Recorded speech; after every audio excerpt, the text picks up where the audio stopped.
Hello Stitchers! This video will guide you through the process of cutting bias strips, then how to sew them together for one long length.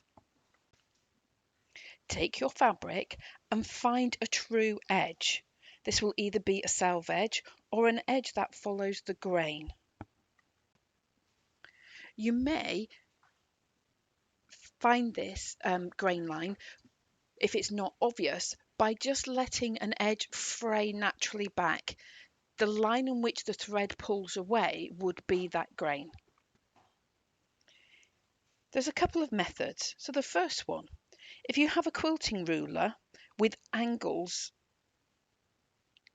in place, like the 45-degree, then you place the 45-degree line on the straight true edge, allowing the bigger proportion of the ruler to be on the fabric, as shown. Use a rotary cutter to cut your first side.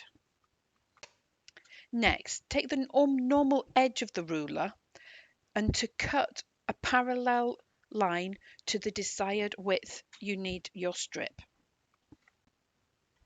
For a ruler without angles, or if you've got a set square to get your right angle, then square off your fabric on one corner.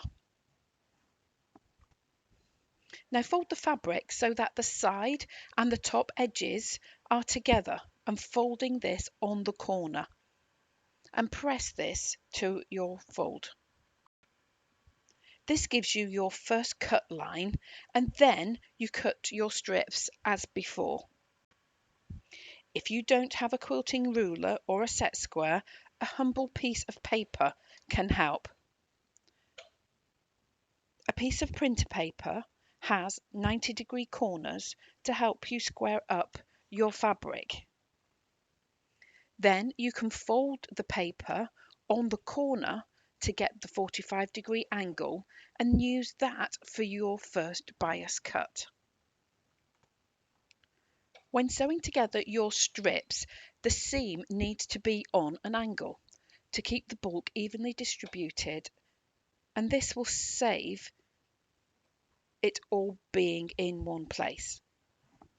To do this, place the ends of two strips together, bottom one right side up and the top one right side down, but place them at a right angle as shown.